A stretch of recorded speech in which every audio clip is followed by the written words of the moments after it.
Bonjour Monsieur Soral, je voulais d'abord vous remercier d'avoir fait monter mon niveau de conscience historique et politique. Ma question est la suivante. Que pensez-vous de Jacques Doriot qui, comme vous, entendait grouper les dissidents de droite et de gauche autour d'un même parti? Prenez soin de vous et au revoir. Ça c'est une question carrée et dangereuse. Alors pour les gens qui ne savent pas, Jacques Doriot est au départ un communiste, je crois qu'il était maire de Saint-Denis, qui était le rival de Thorez au PCF. Il a rejoint Pétain, c'est-à-dire la Révolution nationale, parce qu'on parle toujours de la collaboration, mais il a rejoint la Révolution nationale et la collaboration fatalement. Et effectivement, il est un fasciste français, c'est-à-dire qui a réuni la question sociale et la question nationale. Ce qui nous intéresse, c'est l'avenir de la France, c'est son redressement, c'est la possibilité de lui maintenir, comme l'a dit le maréchal, son rang de grande puissance européenne et coloniale. C'est la possibilité de pouvoir regarder nos enfants en leur disant, malgré le mépris de certains, malgré l'hostilité d'autres, nous avons travaillé pour que ton sort soit bien meilleur que le mien, soit bien meilleur que le nôtre. Nous avons travaillé pour que tu sois plus heureux que nous. Voilà le lait que nous voulons faire aujourd'hui. Évidemment, quand j'étais jeune, je pensais que ce Doriot était une ordure et un type abominable. Avec une plus profonde culture historique, je me rends compte qu'entre Doriot et Thorez, je suis pas sûr que le plus gros salopard des deux et le moins courageux des deux soit Doriot. Je rappelle que Thorez s'est barré dès la déclaration de guerre, a passé toute l'occupation en URSS, sous contrôle soviétique, et qu'il c'était pas vraiment un patriote français, c'était un agent soviétique. Ne comptez pas sur moi pour cracher sur Doriot. En revanche, quand on regarde les images de Doriot, il y a quand même un truc qui fait réfléchir, qui interpelle sur ce que c'est que le national-socialisme à la française. C'est autant quand on voit des SS en uniforme Hugo Boss, ils incarnent quelque chose de violent, de dur, de germanique. Autant Doriot, quand il essayait de jouer le fasciste, avec son côté bonhomme qui met bien la bouffe et la picole, et son côté pas très soigné, il y avait un côté un peu... Bonjour à tous et à toutes, bienvenue sur la chaîne YouTube Martin Eden, et aujourd'hui on va continuer sur le fascisme. Après on a vu les ligues fascistes en France, ou les tentations fascisantes en France dans les années 30. Là on va arriver dans les années 40 et on va parler du sujet, on va dire, comment dirais-je, repentance, la collaboration ou la fascination du nazisme. La fascination, pas la fascisation du nazisme, voilà. On va éviter les glissements. Enfin bref, allons-y, allons-y. En effet, dans la moitié de la France occupée, les groupes politiques tolérés par l'occupant ou créés par lui, toujours stipendiés par ses services, sont à la fois collaborateurs et fascistes. C'est-à-dire qu'ils approuvent pleinement la doctrine nationale-socialiste et qu'ils voudraient la voir appliquée dans toute la France. Ce qui les oppose au régime de Vichy, contre qui, après divers chassés-croisés, ils finissent par s'unir. Les rivalités de leurs chefs, les clientèles différents dont ils recherchent l'adhésion, empêchent ces groupements de fusionner. L'occupant ne l'y pousse pas, d'ailleurs, ne les y pousse pas. Voilà, pousse pas. Voilà. En gros, faites pas équipe. Voilà, c'est ça. Dans la conviction que le fascisme rend les nations fortes et que les vaincus doivent demeurer faibles. En fait, ces groupes ne recrutent que des maigres effectifs. Les mêmes fanatiques s'inscrivent à plusieurs, et ce sont toujours les mêmes têtes qu'on voit dans les manifestations, les expositions, les parades, les colloques. Ainsi, en Côte d'Or, 4 groupes rassemblent à peine 800 adhérents, dont 80% pour la ville de Dijon, soit 0,33% de la population. Et encore, un bon tiers a adhéré par contrainte. Et après, c'est eux qui nous parlent de dictature des minorités. J'adore. La collaboration reste un phénomène urbain et marginal. On peut discuter 3 courants principaux. Les anciens extrémistes de la droite, Je suis partout et de l'Oncle, Doriot et le Parti populaire français, d'anciens hommes de gauche, le socialiste Spinasse, le radical Château et surtout le néo-socialiste Marcel Déat. Marcel Déat aussi, gros salopard, gros sac à merde. Ces hommes se reprochent mutuellement leurs origines. Alors, en gros, Doriot, c'était plutôt le fils d'ouvrier. Il était, comment dirais-je, il était ouvrier à Saint-Denis, voilà, avant de devenir maire. Et avant que les bolcheviks ne le forment. Et Marcel Déat, c'est plutôt sciences politiques, c'est plutôt, intellectuel. Plutôt intellectuel, plutôt théoricien. Doriot, c'est plutôt un tribun, un gars, sur une tribune, il t'enflamme le dance floor, il est là, il t'ambiance. Marcel Déat, il a un peu plus de mal sur le dance floor, face au mic, il a un peu plus de mal. mais il est en termes intellectuels, il est beaucoup plus élaboré que Doriot. Bien que Doriot ne soit pas complètement stupide, Doriot était un autodidacte qui a beaucoup lu, etc. Enfin voilà, mais on va dire d'un point de vue parcours sociologique, Marcel Déat c'est plutôt l'intellectuel et Doriot c'est plutôt plutôt l'ouvrier, autodidacte. Ces hommes se reprochent mutuellement leurs origines, ils ne sont pas toujours d'accord, mais ils concordent pour approuver la capitulation de Munich, condamner la déclaration de guerre, répudier les partis politiques sauf les leurs. J'ai rajouté les leurs. Des thèmes qui leur sont communs nous retiendrons les trois principaux: la collaboration, l'antisémitisme et le socialisme entre guillemets. Leur audience est élargie par le fait que la plupart des idées sont reprises par la grande presse dite d'information. Pour eux, le national-socialisme a réalisé une synthèse harmonieuse entre les forces du passé et les exigences de l'avenir. Il a su concilier les traditions et la révolution. Il représente l'esprit de la jeunesse, du renouveau. Il est la virilité affirmée. Il engendre l'homme nouveau, l'homme du XXe siècle. C'est une manière héroïque de concevoir la vie, pure et dure, je tourne la page, dans une constante recherche de la grandeur. De plus, il est efficace. Cet ensemble de valeurs, un homme l'incarne, Hitler, le Prométhée des temps modernes, d'origine populaire, il est le symbole même de l'autorité. Il a su, écrit Marcel Déat, garder l'essence même du germanisme et projeter dans l'avenir de la vieille Allemagne. Mon Dieu, ce sens de la formule. Il a surtout protégé l'Occident du judéo-bolchevisme ou du wokisme. Pour les collaborateurs, le juif est le mal incarné. Je sais pas s'il avait peut-être les cheveux verts à l'époque. Enfin bref. Le pilori voit en lui la vilainie, la duplicité, la ruse, l'usure, la démagogie, tout ce qui est faux, laid, sale, répugnant, négroïde. Cette condamnation est raciale et historique. Le juif, dit-on, n'a pas de pays, pas de patrie. Et quand il y en a un, on lui casse les couilles. Bref. Par suite, il ne pense qu'à l'argent. Il ne vit que pour en gagner. Son intellectualisme est dissolvant pour une nation, tant qu'il s'arrange toujours pour dominer la presse, l'édition, le cinéma et la radio. Il faut donc éliminer totalement le juif de la vie française et le faire travailler pour la collectivité nationale. Il n'est pas question de camp de concentration ni de génocide, bien que les appels au meurtre ne manquent pas. Qu'ils viennent de la gauche ou de la droite, qu'ils soient d'anciens communistes, socialistes ou corporatistes, les collaborateurs se proclament tous des socialistes nationaux. Ce socialisme, entre guillemets, est avant tout français.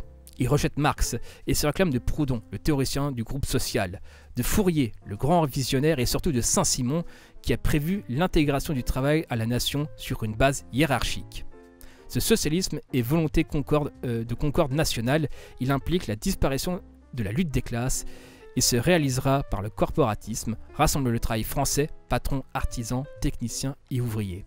Ce socialisme, enfin, conduira sous la houlette de l'Allemagne à une Europe pacifiée, une collaboration, non des trusts, mais des peuples. Bigre. Ah ouais, ça m'a fait penser à une vidéo de Soral, ce truc-là. Enfin bref, je sais plus laquelle. Ces idées communes par les deux plus importants groupes de collaboration, le Parti populaire français de Jacques Doriot et le Rassemblement national populaire de Marcel Déat. Oui. Le Rassemblement national, le RN, si vous voulez, c'est pas le Front national qui l'a inventé. Ils ont repris le Rassemblement national populaire de Marcel Déat. Bon, l'ironie de la vie. Les exprime avec quelques variantes à l'attention de la clientèle différente. Doriot, encore anti-allemand, au moins en parole en 1939, maréchaliste en 1940, a été emporté par son anti-bolchevisme après 1941. Il a élevé au rang de doctrine ses démêlés personnels avec le Parti communiste. En fait, il y a eu deux PPF. Celui de Doriot, tourné vers le meeting. Doriot est un orateur puissant. L'action, la bagarre, oui, c'est vrai que aussi c'est un ancien boxeur aussi, Doriot. Il sera l'un des promoteurs de la Légion des volontaires français contre le communisme, ira combattre en URSS et mourra en Allemagne sous la mitraille d'un avion britannique. Sous cette matière brute et intellectuelle du PPF, Drieux La Rochelle, à Bonnard, Ramon Fernandez, jette un manteau d'idées dont le chef est le premier surpris. Il déclare vouloir un État nouveau, moderne, autoritaire, populaire et corporatiste, un État totalitaire, une force indépendante qui domine toutes les autres. C'est très Sauron ça, hein. Un État pour les dominer tous et dans les ténèbres les lier. Sur ce national-socialisme français, Drieux La Rochelle accroche une broderie d'esthète. Il célèbre le soudard nazi qui régénère l'homme. Il admire l'homme hitlérien qui est un combiné des gangsters américains, de la Légion étrangère, de l'aviation, un homme qui ne croit que dans les actes. D'accord, ok. Vachement ok. Ça me fait penser à des trucs, mais je sais plus trop quoi. Enfin bref, ça m'évoque des trucs. Avant la guerre, le PPF avait essayé de gagner les masses en rivalisant de démagogie avec les communistes. Après 1940, il essaie de prendre la clientèle des petits bourgeois en épousant leurs doléances contre les grandes entreprises. Il cherche aussi à capter l'héritage des dogères en attaquant la vie corrompue des villes dont Doriot, le viveur, profite largement. C'est vrai que quand le Parti communiste l'a dégagé, parce que bon, Doriot s'est fait dégager du Parti communiste pour avoir eu... En gros, il a eu raison trop tôt. Voilà, en gros, c'est ça l'idée. Quand il était en mode bolchevique, vraiment fanatique, il était sec. Il était longiligne, il était sec. Il est vraiment le gars... il y avait peu de doute sur le fait qu'il mette des mandales. Mais dès qu'il a commencé à craquer psychologiquement et qu'on l'a dégagé du parti, voilà, il s'est mis à bouffer. Voilà, il s'est mis à bouffer, mais salement, quoi. Il avait... évitons tout remarque grossophobe si vous voulez, mais voilà, il y avait un lien, voilà, c'est dès que sa foi révolutionnaire a été cassée, il s'est un peu réfugié dans la bouffe. J'ai un peu ce travers là aussi quelque part. Enfin bref, je fume pas, je bois pas, mais j'ai un peu le travers pour gérer mon stress. Enfin bref. Doriot en attrapant la vie corrompue des villes dont Doriot le viveur et en défendant la petite propriété paysanne. Mais en fait, le PPF ne propose pratiquement rien de positif. La révolution corporelle de Drieux-La Rochelle, généralisation des sports, naturisme, vacances pourrait être accrochée à une doctrine de la production et de la société. Elle ne tenait pas lieu. C'est peut-être ce qui explique, malgré les moyens accrus dont elle dispose, la baisse des effectifs du groupe. Il n'a probablement pas atteint 100 000 adhérents. En 1942, il groupe 50 à 60 grandes sections de 150 à 200 groupes locaux. En novembre de la même année, son congrès du pouvoir réunit 7200 délégués, mais en 1943 marque un affaiblissement notable. C'est seulement fin 1944 à Simarie-Gênes, c'est le château où tous les collabos se sont barrés, même Céline. Enfin, Céline était collabo aussi. Que Doriot, le fascisme français préféré de Hitler, après avoir été le communiste français préféré de Staline, accédera au pouvoir dans ce gouvernement d'émigrés. Oui, parce qu'en fait, même quand ils étaient 50 dans le château, si vous voulez, ils s'échardaient entre eux pour savoir qui était le président de ces 50 pélos, si vous voulez. Enfin, ça n'avait plus aucun sens. Que le rival de Doriot, Marcel Déat, soit devenu fasciste alors qu'il avait parvenu au Front populaire n'est cependant qu'à première vue. En fait, c'est l'aboutissement d'un glissement continu. D'ailleurs, ouais, Marcel Déat me fait plutôt penser à Tatiana Ventose aussi. Dès 1930, Déat avait eu la conviction de l'échec du socialisme parlementaire. Dès lors, il avait mis l'accent sur l'organisation de l'économie, comme le socialiste belge Henri Neumann. Oui, ce qui est aussi dans le livre de Sternel, aussi de Riemann. Marcel Déat croyait nécessaire une direction, une planification de l'économie que seuls pouvaient réaliser non des parlementaires incompétents, mais des équipes techniques. On ne dit pas encore des technocrates. Ce philosophe avait été marqué par les sciences sociales naissantes. Il avait perçu des traits néo-capitalistes de cartel auxquels devait répondre un néo-socialisme. Il avait été influencé par la réaction générale contre l'intellectualisme et le scientisme, dont le marxisme était la pointe politique. L'organisation autoritaire des fascistes l'avait fasciné. En 1939, il avait été élu député sur une liste anticommuniste. Marcel Déat croyait à la nécessité d'un parti investissant l'État du dedans, fabriquant de nouvelles élites et élaborant une nouvelle morale. Il aboutissait ainsi à un État-parti national s'adressant aux instincts des masses. Une république autoritaire et un parti unique qu'il essaiera en vain de créer à Vichy en juillet 1940. Ce sont les deux piliers d'une France intégrée à l'Europe. Mais Déat conserve de son passé un accent de gauche. Il ne condamne pas la révolution de 1789, il veut que des différences soient faites entre les francs-maçons bellicistes et d'autres qui étaient pacifistes. Il proclame que la suppression du prolétariat ne peut pas s'accompagner de celle du capitalisme. Il est peu probable que, avant la guerre, il aurait bénéficié des mêmes subsides que Doriot. Ce qui est inexpliqué, c'est que cet homme cultivé, pas raciste du tout avant la guerre, soit devenu antisémite après la défaite en déclarant que la race exalte la prise de conscience des différences. Le Rassemblement national populaire recrute dans les milieux pacifistes, des instituteurs, le centre-gauche. Mais il a beau multiplier les filiales pour mettre dans son réseau toute la société française, jeunesse, enseignants, familles, prisonniers, guerre, vieux, travailleurs, paysans, etc., il ne rassemblera jamais les foules et le nombre de ses adhérents ne dépassera certainement pas les 50 000. Effectivement. Si la Légion des volontaires français contre le communisme est le fer de lance des collaborateurs en dehors contre l'ennemi commun, l'Union soviétique, une avant-garde qui ne rassemblera que quelques milliers de volontaires, alors qu'on espérait 100 000. La milice est l'armée de tous contre l'ennemi de l'intérieur. La résistance, créée en zone sud par Laval, la milice autorisée à recruter et à combattre en zone nord en juin 1943 finira avec son chef d'armement devenu Waffen-SS par accepter Hitler comme son chef. Bon alors le nationalisme là enfin bref. À l'origine se trouve le service d'ordre de la Légion des combattants, mais le clivage entre les groupements de collaboration et le régime de Vichy se lie dans le fait qu'à peine un peu plus de la moitié des membres du SOL s'inscrivent à la milice. Le chef des deux groupements était pourtant le même homme. Les chefs de la milice proviennent de la cagoule, les cadres appartiennent à l'extrême droite. Ils sont souvent titrés et décorés, ce sont des notables, médecins, avocats, propriétaires terriens, petits industriels. Les troupes sont recrutées parmi des ouvriers, des employés, des petits fonctionnaires, mais aussi dans le sous-prolétariat, sinon même parmi les repris de justice et aussi parmi des jeunes. Certains y sont entrés pour fuir le service du travail obligatoire. La milice ne comptera jamais plus de 15 000 hommes et en 1944, elle perdra la moitié de ses membres. Dans chaque département, elle ne groupe avec les sympathisants que quelques centaines d'adhérents. Son élément combatif est le franc-garde et son deuxième bureau travaille en étroite liaison avec les polices allemandes.